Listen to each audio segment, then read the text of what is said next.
ഒരുപാട് നഴ്സുമാര് രാജ്യത്തിൽ നല്ല രീതിയിൽ വർക്ക് ചെയ്യുന്നതോടൊപ്പം തന്നെ നിരവധി ആൾക്കാർ നിരവധി ബുദ്ധിമുട്ട് അനുഭവിക്കുന്നുണ്ട്. നിങ്ങൾക്കും അറിയാം, നിരവധി ആശുപത്രികൾ സ്വകാര്യ മേഖലയിൽ ചൂഷണം നേരിടുന്ന നിരവധി കുട്ടികളുണ്ട്. എനിക്കറിയാവുന്ന തിരുവനന്തപുരത്ത് തന്നെ വലിയ സ്വകാര്യ ആശുപത്രികളിലൊക്കെ ഒരുപാട് പ്രശ്നങ്ങൾ ഉണ്ടായി ആത്മഹത്യ ചെയ്തിട്ടുള്ള നഴ്സുമാരുണ്ട്. പലപ്പോഴും നിങ്ങളുടെ നിശബ്ദതയാണ് ഇത്തരം മരണങ്ങൾക്കും ഇത്തരം ചൂഷണങ്ങൾക്കും കാരണം. നിശബ്ദത ഈ നാടിനെ നശിപ്പിക്കുന്ന ഒന്നാണ്. പ്രതികരിക്കുക, ഒന്നും നഷ്ടപ്പെടത്തില്ല. ധൈര്യം. പ്രധാനമന്ത്രിയോടും മുഖ്യമന്ത്രിയോടും ഒക്കെ അഭിസംബോധന ചെയ്ത ഒരു വിഷയം ഞാൻ പറയാൻ ആഗ്രഹിക്കുകയാണ്.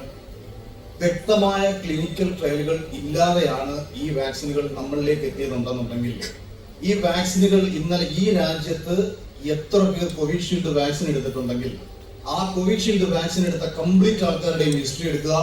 അവർ ആർക്കെങ്കിലും ഈ കോവിഷീൽഡ് വാക്സിൻ മൂലം ഏതെങ്കിലും രീതിയിലുള്ള ശാരീരിക ബുദ്ധിമുട്ടുകൾ വാക്സിനുകൾ ഉണ്ടാക്കിയിട്ടുണ്ടെന്നുണ്ടെങ്കിൽ ഗവൺമെന്റ് കൃത്യമായും കമ്പനിയുമായി ബന്ധപ്പെടാനും ആ കമ്പനിയോട് നഷ്ടപരിഹാരം കൊടുക്കാനും പറയണം.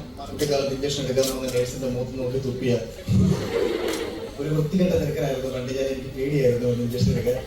പക്ഷെ അങ്ങനെ ഞാൻ ചെയ്ത സമയത്തും എന്നെ സ്നേഹത്തോടെ ചേർത്ത് പിടിച്ച ഒരുപാട് നേഴ്സുമാരുണ്ട്. ബഹുമാനപ്പെട്ട യോഗത്തിന്റെ അധ്യക്ഷനാണ് ന്യൂസ് അക്കാദമിയുടെ എല്ലാവരുമായ ശ്രീ നീതു, യോഗം ഉദ്ഘാടനം ചെയ്ത് സംസാരിച്ച കേരളത്തിന്റെ ആദരണീയമന്ത്രി ശ്രീ റോഷി അഗസ്റ്റിൻ, ഈ ഭീഷ്മാചാര്യരെ പോലെ തന്നെ രാഷ്ട്രീയത്തിലെ ഭീഷ്മാചാര്യന്മാരെ പറ്റി നമ്മൾ എപ്പോഴും പറയാറുണ്ട്. കാര്യം, ഒരാൾ എപ്പം മരിക്കണമെന്ന് അദ്ദേഹത്തിന് തീരുമാനമെടുക്കാൻ കഴിയുമോ അപ്പോൾ മാത്രം മരിക്കാൻ കഴിയുന്ന ഭീഷ്മാചാര്യരെ പോലെ ഞാനിനി മത്സരിക്കേണ്ട എന്ന് തീരുമാനിക്കുന്നത് കാലം കഴിയും ആജീവനാന്ത MP ആയോ MLA ആയോ മന്ത്രിയായോ ഒക്കെ തുടരാൻ ശേഷിയുള്ള, അത് തന്റെ കർമ്മം കൊണ്ട് തെളിയിച്ച ഏറെ പ്രിയപ്പെട്ട കൈപിയുടെ പിന്നെ രീതിയിൽ സന്നിധരായിരിക്കുന്ന മറ്റു പ്രിയപ്പെട്ടവരെ എല്ലാവരെയും പറഞ്ഞ് ഞാൻ സമയം കളയുന്നില്ല.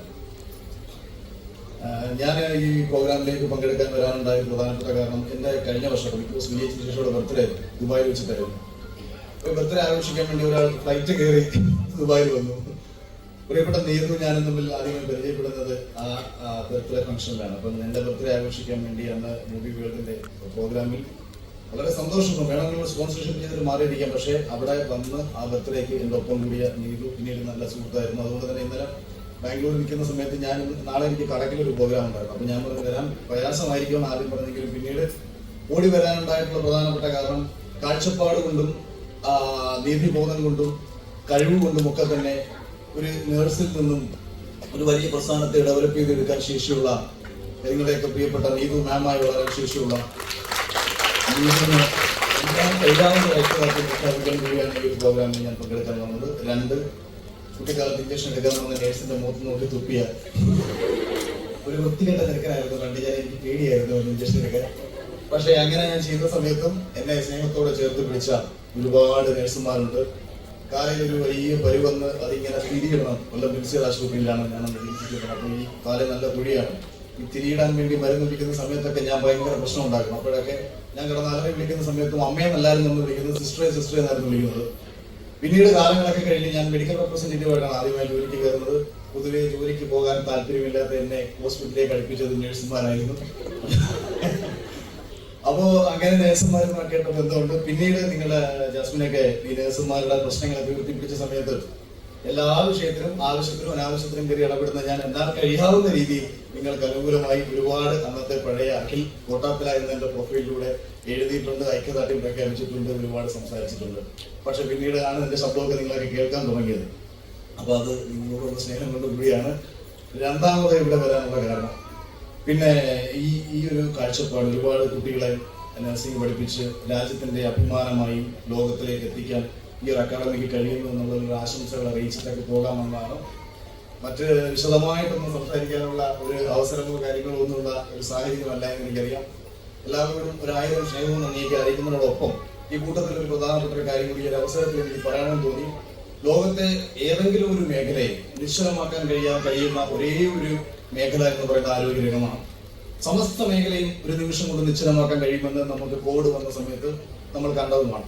പക്ഷെ കോവിഡിന് ശേഷം പലവിധ കാരണങ്ങളാൽ ഇങ്ങനെ കടന്നുപോയ സമയത്ത് ഈ അടുത്ത സമയത്ത് നിങ്ങൾ ശ്രദ്ധിച്ചോ എന്നറിയത്തില്ല, ആസ്ട്രാസെനക കോവിഷീൽഡുമായി ബന്ധപ്പെട്ട് UK ഹൈക്കോടതിയിൽ ഒരു കേസ് വരികയും നിരവധി ആൾക്കാർക്ക് വാക്സിൻ എടുത്തതുമായി ബന്ധപ്പെട്ടിട്ടുണ്ടായ പ്രശ്നങ്ങളൊക്കെ നിങ്ങൾ ശ്രദ്ധിക്കുന്നുണ്ടാവും ഞാൻ വിശ്വസിക്കുന്നു. നമ്മുടെ രാജ്യത്ത് അപ്പോൾ ഞാൻ ജനപ്രതിനിധികളൊക്കെ ഉണ്ട്, രാജ്യത്തെ പ്രധാനമന്ത്രിയോടും മുഖ്യമന്ത്രിയോടും ഒക്കെ അഭിസംബോധന ചെയ്ത ഒരു വിഷയം ഞാൻ പറയാൻ ആഗ്രഹിക്കുകയാണ്. വ്യക്തമായ ക്ലിനിക്കൽ ട്രയലുകൾ ഇല്ലാതെയാണ് ഈ വാക്സിനുകൾ നമ്മളിലേക്ക് എത്തിയതുണ്ടെന്നുണ്ടെങ്കിൽ, ഈ വാക്സിനുകൾ ഇന്നലെ ഈ രാജ്യത്ത് എത്ര പേർ കോവിഷീൽഡ് വാക്സിൻ എടുത്തിട്ടുണ്ടെങ്കിൽ ആ കോവിഷീൽഡ് വാക്സിൻ എടുത്ത കംപ്ലീറ്റ് ആൾക്കാരുടെയും ഹിസ്റ്ററി എടുക്കുക. അവർ ആർക്കെങ്കിലും ഈ കോവിഷീൽഡ് വാക്സിൻ മൂലം ഏതെങ്കിലും രീതിയിലുള്ള ശാരീരിക ബുദ്ധിമുട്ടുകൾ വാക്സിനുകൾ ഉണ്ടാക്കിയിട്ടുണ്ടെന്നുണ്ടെങ്കിൽ ഗവൺമെന്റ് കൃത്യമായും കമ്പനിയുമായി ബന്ധപ്പെടാനും ആ കമ്പനിയോട് നഷ്ടപരിഹാരം കൊടുക്കാനും പറയണം. മരണം സംഭവിച്ചിട്ടുണ്ടായ അങ്ങനെ അല്ലാതെ മറ്റെന്തെങ്കിലും പ്രശ്നങ്ങൾ കാരണം വളരെ ചുരുങ്ങിയ സമയം കൊണ്ടാണ് വാക്സിൻ നമ്മളിലേക്ക് എത്തിയത്. ആ സാഹചര്യം ഉണ്ടായിരുന്നത്. പക്ഷേ മനുഷ്യനെ ഒരു പരീക്ഷണ വസ്തുവാക്കി മാറ്റിക്കൊണ്ടിരിക്കുന്നു എന്ന എന്റെ സംശയമാണ്. എല്ലാ വിഷയങ്ങൾക്കും അഭിപ്രായം പറയുന്നു എന്ന സ്വഭാവമുണ്ട്. ഈ ഒരു വിഷയത്തിൽ കൂടി ഈ ഒരു കാര്യത്തിൽ അഭിപ്രായം പറയുന്നതിനോടൊപ്പം തന്നെ ഒരുപാട് നഴ്സുമാര് രാജ്യത്തിൽ നല്ല രീതിയിൽ വർക്ക് ചെയ്യുന്നതോടൊപ്പം തന്നെ നിരവധി ആൾക്കാർ നിരവധി ബുദ്ധിമുട്ട് അനുഭവിക്കുന്നുണ്ട്. നിങ്ങൾക്കും അറിയാം, നിരവധി ആശുപത്രികൾ സ്വകാര്യ മേഖലയിൽ ചൂഷണം നേരിടുന്ന നിരവധി കുട്ടികളുണ്ട്. എനിക്കറിയാവുന്ന തിരുവനന്തപുരത്ത് തന്നെ വലിയ സ്വകാര്യ ആശുപത്രികളിലൊക്കെ ഒരുപാട് പ്രശ്നങ്ങൾ ഉണ്ടായി ആത്മഹത്യ ചെയ്തിട്ടുള്ള നഴ്സുമാരുണ്ട്. പലപ്പോഴും നിങ്ങളുടെ നിശബ്ദതയാണ് ഇത്തരം മരണങ്ങൾക്കും ഇത്തരം ചൂഷണങ്ങൾക്കും കാരണം. നിശബ്ദത ഈ നാടിനെ നശിപ്പിക്കുന്ന ഒന്നാണ്. പ്രതികരിക്കുക, ഒന്നും നഷ്ടപ്പെടത്തില്ല.